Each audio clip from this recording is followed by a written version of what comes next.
एक समय ऐसा आया कि वो जा रहा, उसका एक्सीडेंट हो गया। एक्सीडेंट होने के बाद तीसरे दिन उसे होश आती है और डॉक्टर कहते हैं कि इसकी टांगे जो हैं वो काटनी पड़ेगी, क्योंकि इसकी टांगे जो हैं वो टूट गई, डैमेज हो गई है, खत्म हो गई है, वो मतलब चल नहीं पाएगा, ये प्रॉपर खत्म हो गया है। कहता क्या हुआ? कहता मेरी टांगे जो थी सुन पड़ी हुई थी और जैसे मेरी आंखें खुली और मैंने देखा कि मैं कहां पर पहुंचा हूं। कहता मुझे इतना पता था कि मेरा एक्सीडेंट बड़ा जबरदस्त हुआ, मैं बचूंगा नहीं। कहता मैं जा रहा था पहले परमेश्वर के पास, उसे घर में प्रार्थना करने के लिए। कहता फिर क्या हुआ?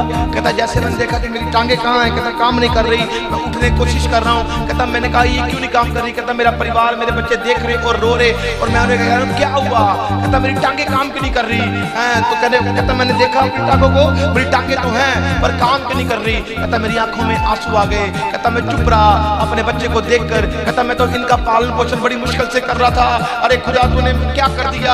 अरे तूने मेरी बात को सुना नहीं। अरे तेरे से मिलने से मैं अधूरा रह गया। मैं तो रोज तेरे पास आता था, कहां पर रख दिया? अरे यहाँ पर तो मुझे शांति नहीं मिल रही। अरे मैं कहां पर आ गया? कौन से बिस्तर पर बैठा कर रख दिया? अरे मैं तो तेरे पास आता, प्रार्थना करता और अपने बच्चों के लिए काम कर रहा, घर में जा रहा। अरे आज मैं कैसी पोजीशन में बैठा हूँ? कहता मैं रो रहा था, तड़प रहा था, रो रहा था, तड़प रहा था। कहता फिर मैं रोकर सो गया। मैंने कहा मैं अब तेरे पास कैसे आऊंगा? कहता रात को 3 बजे और मैं एक लाइट देखता हूं और वो लाइट मेरे पास आती है। कहता अब बात सुन ले मेरी, अब तुझे मेरे पास आने की जरूरत नहीं थी। कहता अब मैं तेरे पास आया हूं, उठ खड़ा और चंगा हो जाए यीशु के सामर्थ्य नाम में। अब वो आया था वो कि जब आप खुदा के पास जाओगे वो अब आपको चमकाएगा।